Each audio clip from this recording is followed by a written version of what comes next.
राज्य मंत्री बैठे हैं यहाँ पे। आपका विषय तो हाँ बताओ, आप विषय क्या आपका? Sir, before starting the bill, सदन we need a clarification from the government. पर रखे जाने वाले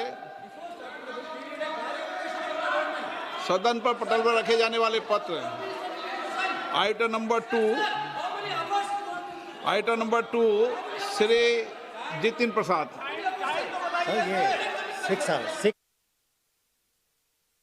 अध्यक्ष महोदय, टाइम घंटे 1 मिनट। संसदीय कार्य मंत्री जी, आप बैठकर आपस में चर्चा कर लेना। मैंने आप सुनिए ना, ऐसे नहीं होता है। मैंने व्यवस्था 6 घंटे की दी थी। दोनों दल और सब दल मिलकर अभी शुरू होने के 1 घंटे बाद आपस में चर्चा करके और मुझे बता देना। मैंने व्यवस्था पहले 6 घंटे की दी थी, पर संसदीय कार्य मंत्री आप बैठकर चर्चा कर लेना।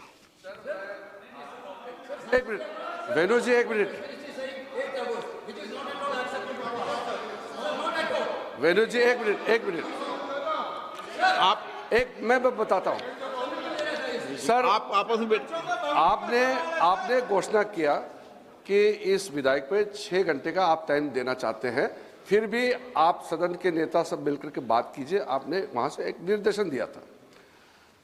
फिर मैंने सब पार्टी के नेताओं से बातचीत किया। आज कांग्रेस के चीफ विप और समाजवादी के हमारे चीफ विप और डीएमके के, उसके बाद में एसपी शरद पवार जी का एनसीपी पार्टी, सबसे हमने बात किया। तो सबने कहा कि ठीक है, 6 घंटे को हम 2 घंटे बढ़ा करके 8 घंटे हम चर्चा करेंगे। ये एग्रीमेंट हुआ, सब थे हम लोग। फिर उसके बाद नहीं, फिर अभी मैंने एक मिनट, फिर 1 मिनट सुन लो। मणिकम टेगोर, आप मणिकम टेगोर को बुला लीजिए, आपका चीफ विप है। गृह संसदीय कार्य मंत्री झूठ नहीं बोलते। यहाँ मणिकम टेगोर था, उनसे बात करके आए थे। और मैं बुलाओ मणिकम टेगोर को। हाँ, मेरे को आपने कहा, मुझे आपने कहा, मैंने आपको कहा, मैंने संसदीय कार्य मंत्री। नहीं, ठीक है, मैं सदन में कहता हूं वेणुगोपाल जी, अगर आप 2 घंटा एक्स्ट्रा चाहिए, सरकार कोई आपत्ति नहीं रखता है। एक बार मिलकर के तय कर लेंगे। अभी स्पीकर साहब ने कह दिया, हम और 1 घंटा बढ़ाने में हमारे कोई आपत्ति नहीं है सरकार। आप बता दें कितने घंटे की बात करना चाहते हैं? नहीं, इसलिए मैंने क्रमवार बोला। पहले आपने 6 घंटे बोला, फिर बाद में 8 घंटे बोला। 8 घंटे के बाद भी और भी समय चाहिए तो हम 10 घंटे के लिए तैयार हैं। ठीक है, ओके,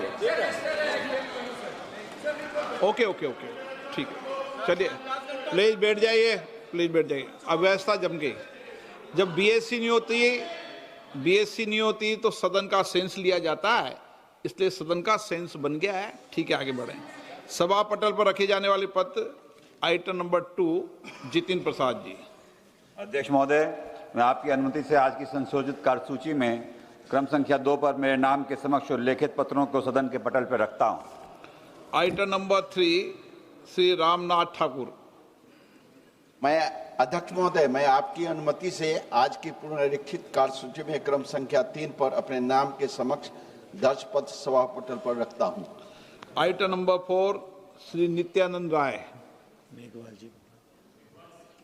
अर्जुन मेघवाल जी। धन्यवाद अध्यक्ष महोदय, मैं आपके अनुमति से लोकसभा की संशोधित कार्यसूची के क्रम संख्या 4 पर अंकित दस्तावेज जो श्री नित्यानंद राय साहब के नाम के आगे अंकित है, आपके अनुमति से सदन के पटल पर रखता हूं। धन्यवाद। Item number 5 Shri SP Singh Baghel.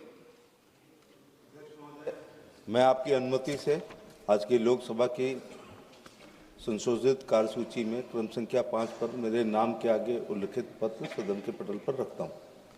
Item number 6 Shri BL Verma ji. आदरणीय अध्यक्ष महोदय, मैं आपकी अनुमति से आज लोकसभा की संशोधित कार्यसूची में क्रम संख्या 6 पर अपने नाम के सम्मुख अंकित पत्र सभा पटल पर रखता हूं। Item number 7 Shri Bandi Sanjay Kumar. मैं आज की पुनरीक्षित कार्यसूची में क्रम संख्या 7 पर मेरा नाम के सम्मुख लिखित दस्तावेज सभा पटल पर रखता हूं। Item number 8 Shri Pavitra Margherita ji. So, with your permission, I rise to lay on the table of the House paper mentioned against my name at serial number 8 of the Minister of Textiles as per today's revised list of business. Item number 9 Shrimati के कनिमोजी। आप सदन के पटल नहीं, Shri Rao Rajendra Singh ji.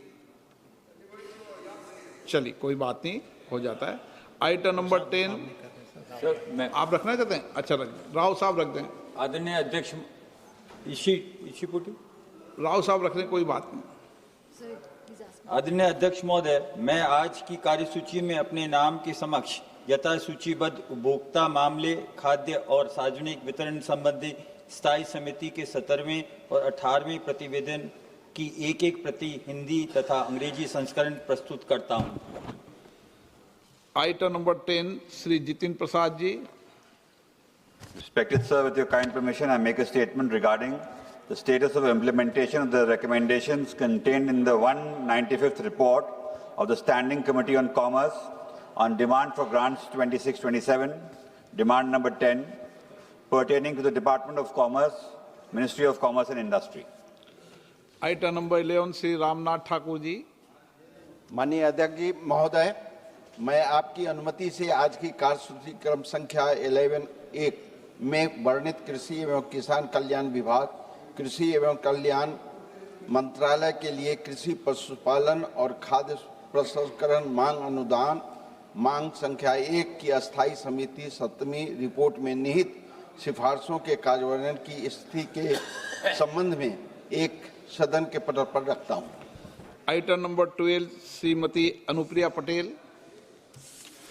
Honorable Speaker, sir, on behalf of my senior colleague Shri Jagat Prakash Nadda ji, I rise to move that in pursuance of Section 4G, read with Section 6(3) of the All India Institute of Medical Sciences Act 1956, the members of this House do proceed to elect, in such manner as the Speaker may direct, one member from amongst themselves to serve as the member of the All India Institute of Medical Sciences Guwahati, vice Shri Pradyut Bordoloi, resignation from Lok Sabha, with effect from 20th March 2026, subject to the other provisions of the said Act. Thank you. प्रश्न है कि माननीय मंत्री द्वारा प्रस्तुत प्रस्ताव को स्वीकृत किया जाए। जो सदस्य प्रस्ताव के पक्ष में हाँ गए हैं, जो सदस्य प्रस्ताव के विपक्ष में ना गए हैं, मेरे विचार में निर्णय हाँ वालों के पक्ष में हाँ वालों के पक्ष में प्रस्ताव स्वीकृत हुआ। माननीय सदस्यगण, जिन्हें आज नियम 377 के अधीन मामले उठाने की अनुमति प्रदान की गई, वे व्यक्तिगत रूप से अपने अनुमोदित पाठ को सदन पटल पर रख सकते हैं। आइटम नंबर 14 लोक परीक्षा अनुचित साधन निवारण संशोधन विधेयक 2026। माननीय मंत्री जी कुछ रखना चाहते हैं? 1 मिनट में बोल लूँ, 1 मिनट। माननीय मंत्री जी 1 मिनट। माननीय सदस्यगण, आज का दिन हम सब के लिए महत्वपूर्ण है, जब सत्ता पक्ष और प्रतिपक्ष दोनों इस विधेयक की चर्चा के लिए सहमत हुए। ये विधेयक लोक परीक्षा अनुचित साधन निवारण अधिनियम 2024 में संशोधन करने का प्रस्ताव करता है। इसका उद्देश्य लोक परीक्षाओं की निष्पक्षता, पारदर्शिता तथा विश्वसनीयता की ओर अधिक सुदृढ़ बनाना है तथा प्रश्न पत्र लीक, संगठित परीक्षा अपराधों एवं अनुचित साधनों पर प्रभावी अंकुश लगाने के लिए विधि व्यवस्था को और सशक्त बनाना है।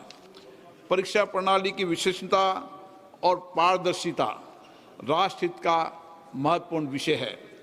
इस विषय पर व्यापक चर्चा, गंभीर विचार विमर्श इस सदन में होना आवश्यक है।